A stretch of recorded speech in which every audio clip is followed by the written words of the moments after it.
Welcome into the Harvest, friends. I am Abigail, and I am here with Andrew and Keith, and we're going to be talking about the things that will torpedo our faith. All that good stuff that's under the surface, we're going to dig into it today. But before we get started, if you are new to Into the Harvest, we want you to know that we are here to bring you all the tools and tricks that you need to be a disciple and make disciples here in the 21st century. So if you haven't clicked on the little bell or subscribed if you're listening on a podcast app of some kind, why don't you go ahead and do that right now? We'll wait. And then that way you won't miss any of the goods that will be coming in the future. So now let's get started.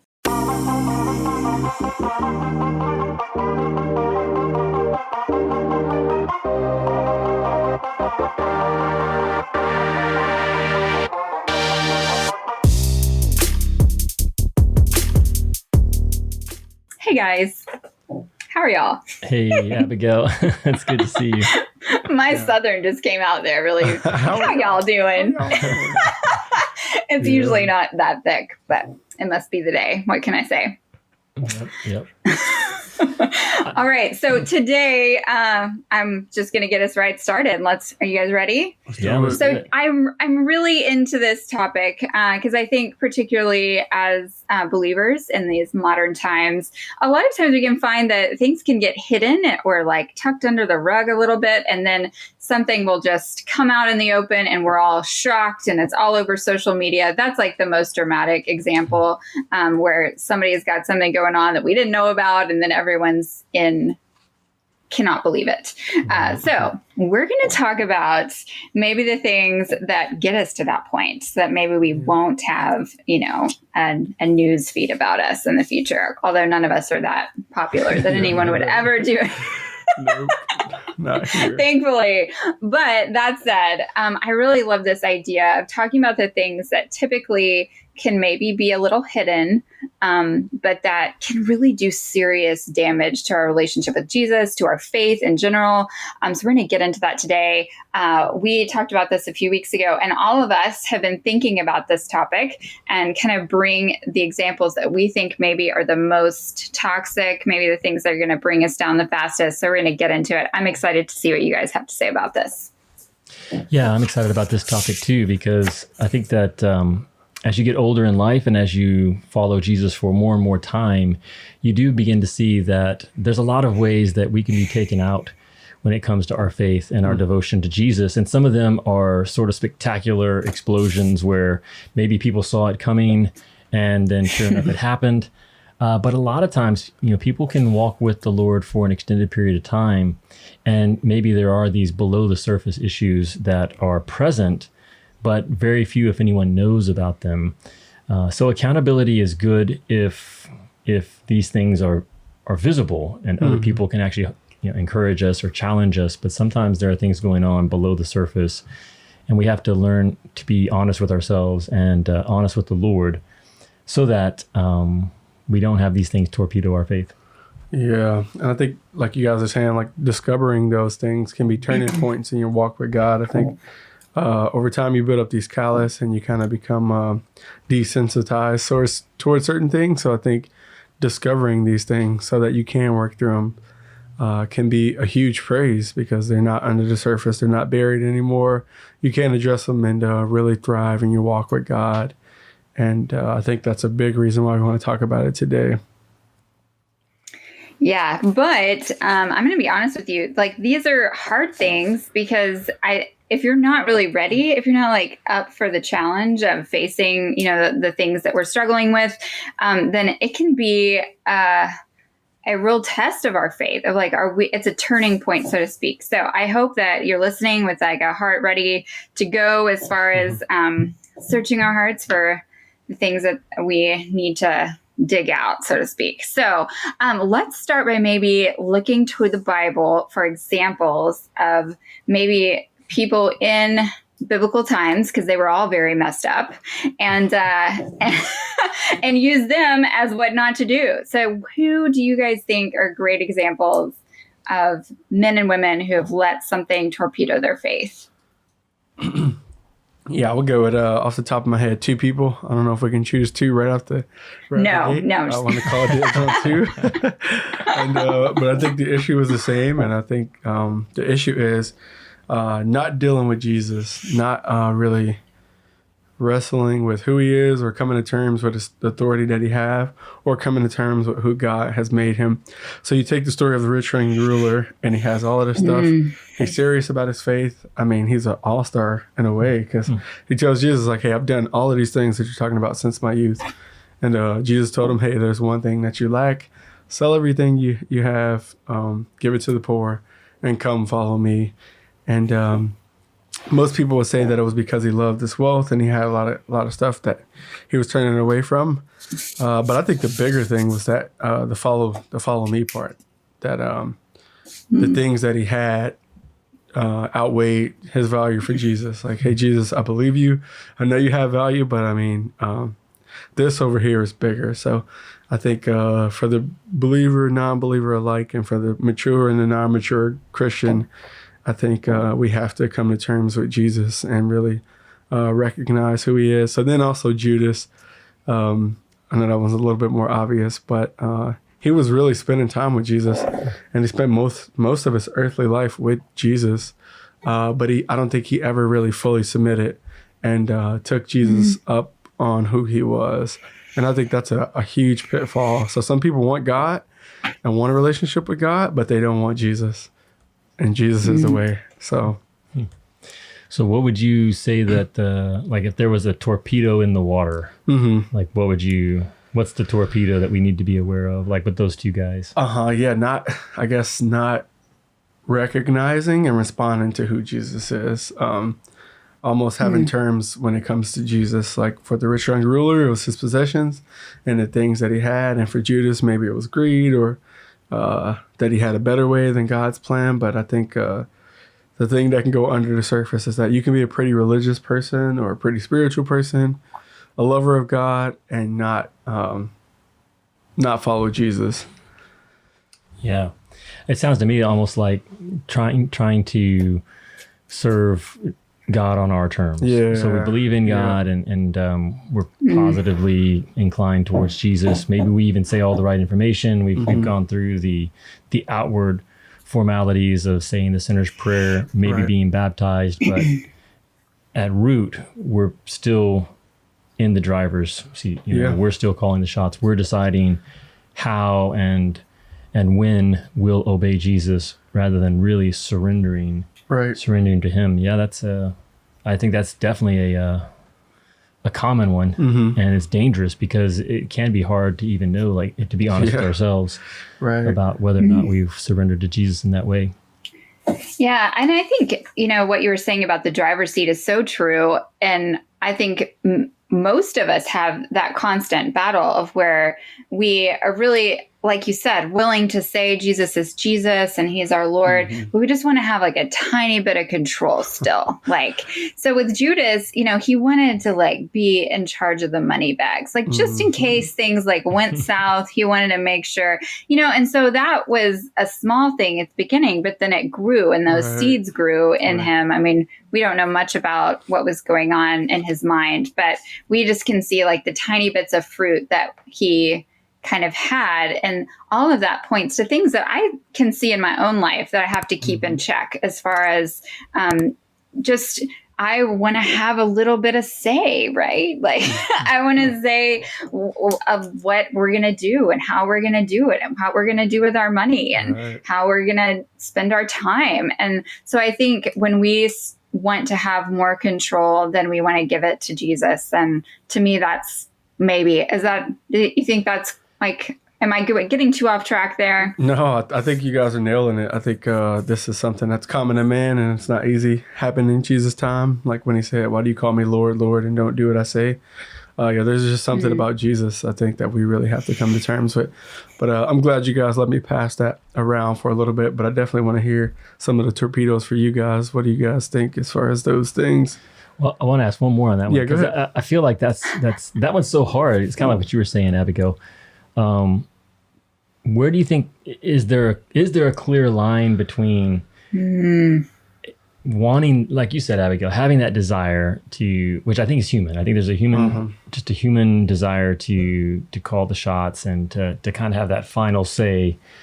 Interesting with both of those guys, money was the issue that seemed to really get them. Judas was stealing from the collection bag, and then of course he took money from the high priests to betray Jesus. So it seems like money was a motivator there. I like the way you said it, Keith, that for both of them, it seems like the ultimate, if you had that picture of those scales, it wasn't that they didn't have any weight in Jesus, like the rich young ruler was seeking Jesus out. He called him a good teacher. He seemed to have a very high view of Jesus. And then Judas, of course, spent several years, following Jesus around. So it wasn't that they did not value Jesus, but it does seem like when push came to shove, they went with the money. But I don't know, like, how would you guys test yourselves to know whether or not that torpedo was really in the water for you? Yeah, I think that's a good question. I think of priorities. Like, what do we prioritize in life? And you take somebody like Zacchaeus, where he was all about money and he was very rich and he was doing very well, but something was missing from his life, and he knew that.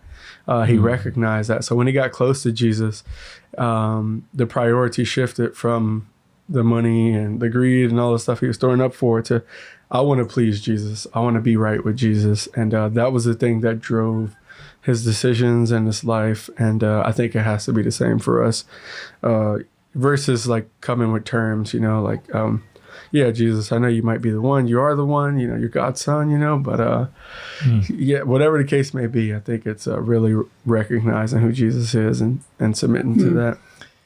This is one that doesn't go away either, as someone who's getting older every day. I'm not getting older every day. I don't know what's happened to us, Abby. I'm frozen in time. Yeah, no, we're coasted. I can't remember who said it, but they talked about how it's always possible to crawl off the altar. So we're called to be living sacrifices. And I can't remember. I think it might have been Walt Henrichsen, but he's made the point that, that it's always an option for us. When you're a living sacrifice, you can always just sort of get to the point where you think, this, I'm not going to live the same way that I was. So I think having those honest conversations with yourself about how you're handling your finances, your material goods. And one thing about Zacchaeus, I'm glad you brought him up, is that he did something with his finances that was radical and didn't make sense to anyone in the world around him. Would have said like, well, that was weird.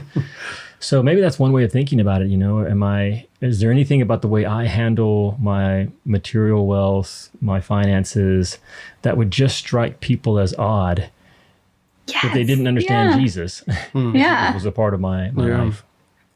Yeah, I think that's great. Like, look at your life, and to the people around you, does it seem a tad odd and crazy?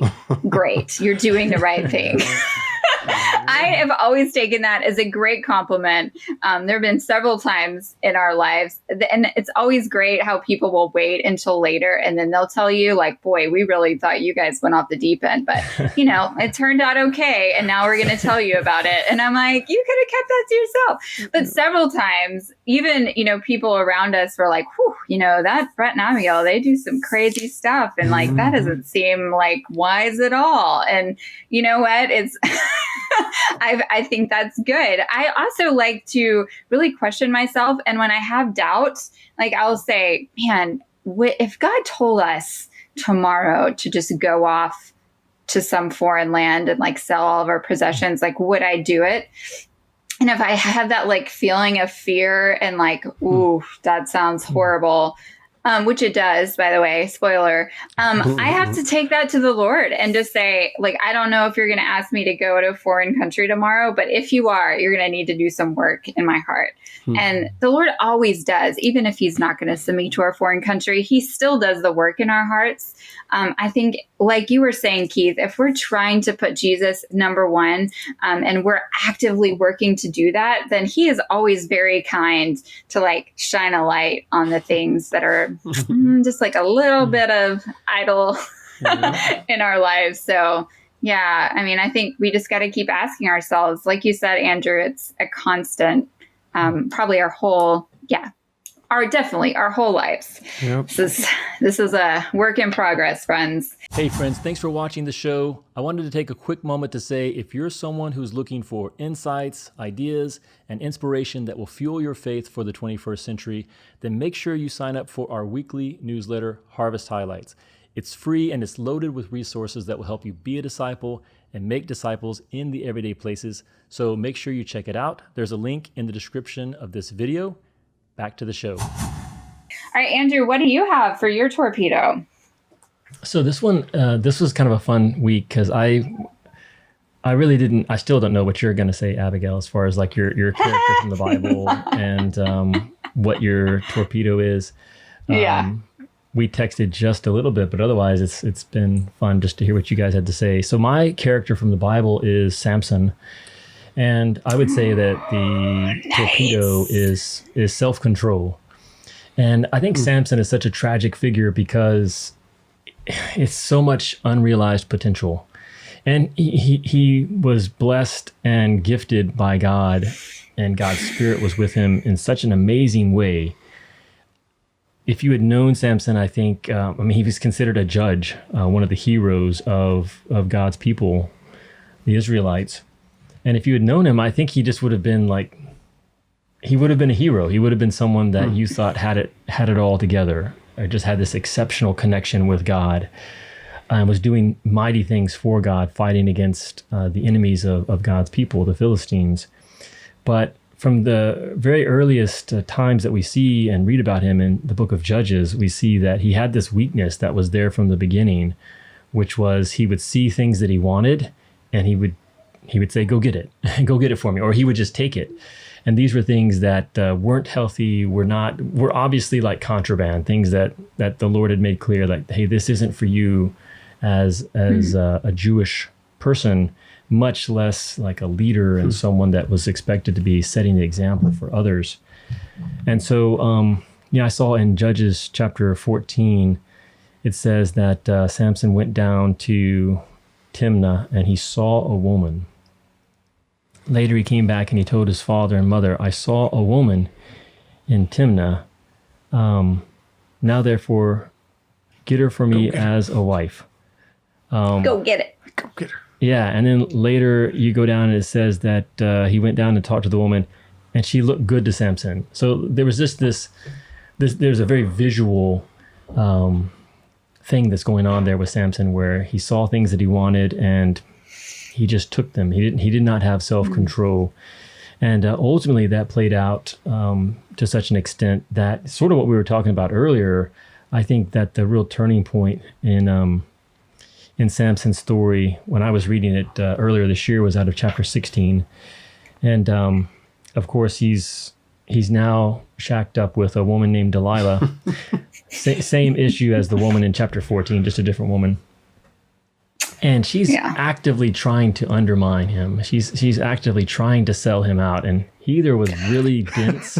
I think he was a little dumb. Yeah, that would make sense. He could have been. Or just overconfident. Like, this guy had never lost a fight. True. He just assumed that, hey, even if she's trying to, subvert me, Silva, she can't do it. But it says it came about that when she pressed him daily with her words and urged him, that his soul was annoyed to death, which is pretty funny. But then the next phrase is, so he told her all that was in his heart. And I think that was the moment where he basically took the sacred, and then he goes on to reveal this secret that was really between him and God, the source of his power. And he degraded this thing that was sacred between him and God, and made it available to her.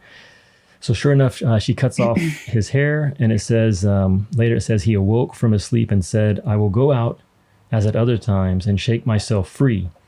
But he did not know that the Lord had departed from him. And it's so powerful, because I think it's always the case with self-control, is that, you indulge yourself here, there, and you seem to be getting away with it. Samson seemed to be getting away with it all along. And then there's just this moment where everything changes. But he doesn't know it. Like in that moment, he's like, all right, it's go time. Let's fight. And it's, that phrase that he did not know that the Lord had departed from him. So I think that's the torpedo of self-control, is that it seems like you're getting away with it. And you have to have faith that this will eventually take you out. Oof, this one's rough. Good one. Good choice, Andrew. I love it. When we're all like, oh, that's a good sign. Yeah. Yeah. For sure. I think this is also a really important one for modern day Christians, where at a lot of times we live in a world where it seems as though we can do this, that we're all Samsons walking around taking what we want, and in relative anonymity as well, of just, I can get away with this. And this is probably one of the most devastating things to the body of Christ, because it can go on for a while, right? Like, I think that's one of the things about the Samson story is there's like all those examples, and we're just like, there's no commentary in the book of Samson, or like not the book, but the story of Samson. There's no like, and he was, really off. Like, it just tells the story, and it's up to us to really interpret it. And so it's heartbreaking. It's truly heartbreaking. And God was still using him. I think that's the other thing that can be, maybe that was what fooled him, is that it wasn't even so much that he was getting away with it, but God was still using him. Right. I think that's something we can see in our lives too, that, oh, well, it must not be that bad because God is still using me to serve him and to influence others. I think you see that with some of the leaders in Christian ministry that sometimes fall. It's, God was using them right up into the point where he departed from them, so to speak.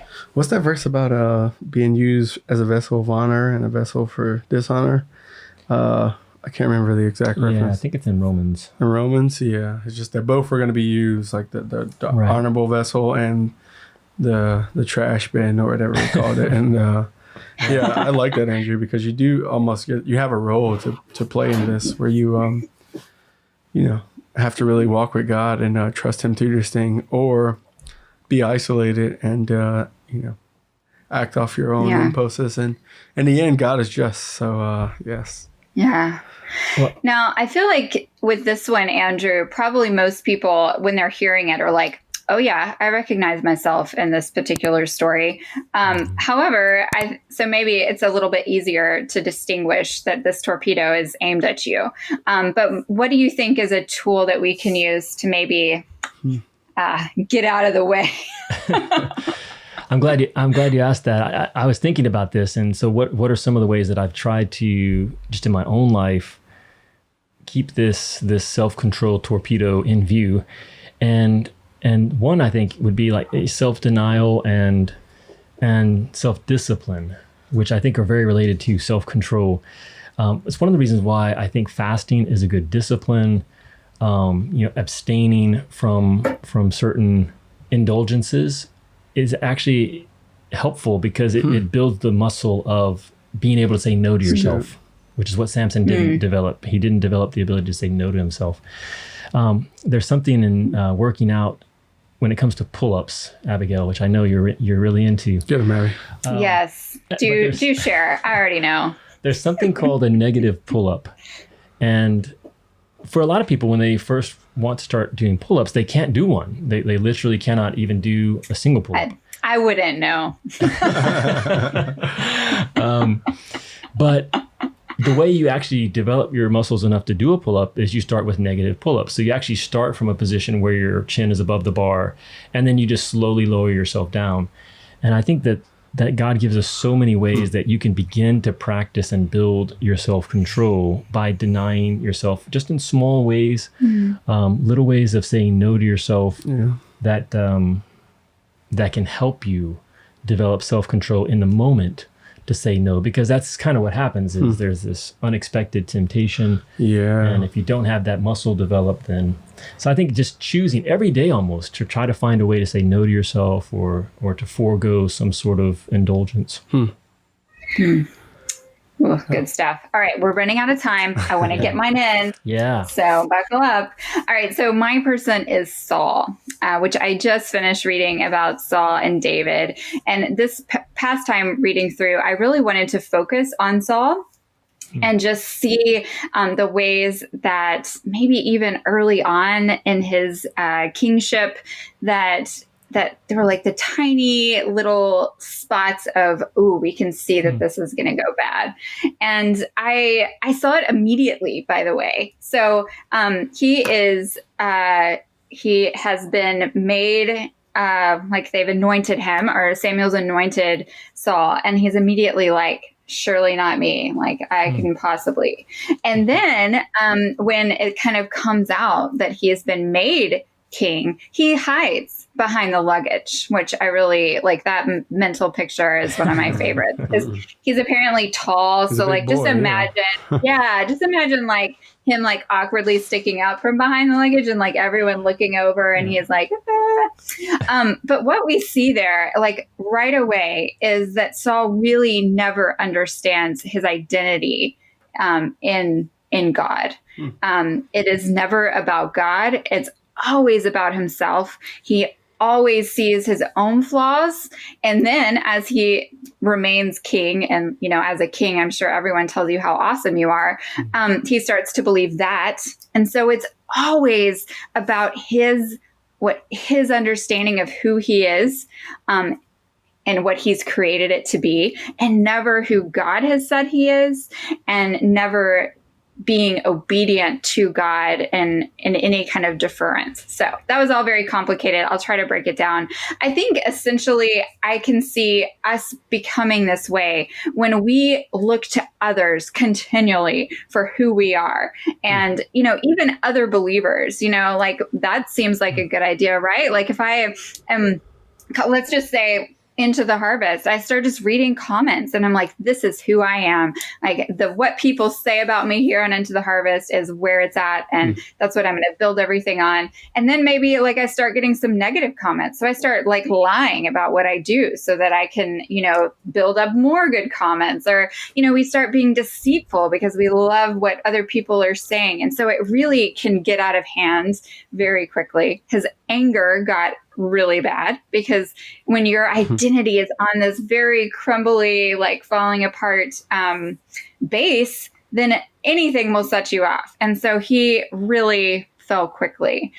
So I think what we can see here as believers is when our identity is not based in Jesus and who Jesus says we are, then it is a slippery and very bad slope of a ton of different pitfalls, I think. I mean, I think this one is hard because it can look a lot of different ways, but essentially it's the same thing. And Saul was like the poster child for all of them. So bless his heart. This Southern's coming out of me again. Some more Texas vernacular throwback. I know. Abby, what do you think that because I agree with what you're saying as far as identity. What do you think about like arrogance and being conceited? Because it seemed like Saul had a little bit of that. And if you go back to the other Saul, I guess converted to Paul, when he had the thorn in the flesh, the big thing was that God had sent a messenger from Satan to, and he had asked God to take it away. But, you know, it said that a part of it was to keep him from becoming conceited or full of himself, you know. So, how do you think that relates? Because I know you're kind of getting towards that too with identity, but... Yeah, I mean, I do. It's funny that you bring that up about the other Saul, because I have also been reading a lot of letters recently, and they are kind of a lot of like, that name, I guess, has some, but like, you know, pre-salvation for Paul. I guess that's when he was Saul. Anyway, the point is that, I think that there was a lot of arrogance in Saul before he became a Christian. He was like the top of his game. He was like, you know, number one to his master, and he like knew a lot, and he definitely like knew he knew a lot, and he could like, you know, make people cry with his words, which is always a goal. And so I think, he in general, like we see what Jesus can do. So maybe that's like the happy point is that we can see what Jesus can do in a person when his identity becomes more important to us. That's what we get with Paul, is Paul is like what could have happened with Saul. And really David is also what could have happened with Saul. Like David's character is in direct contrast. Like he was very humble and constantly deferring to God and constantly just, if it's God's will, then, I'll die. Like he was never fighting for it or scratching for it. He was always deferring to the Lord. So I don't know if I answered your question at all, but I do think that arrogance comes from that identity, right? Just because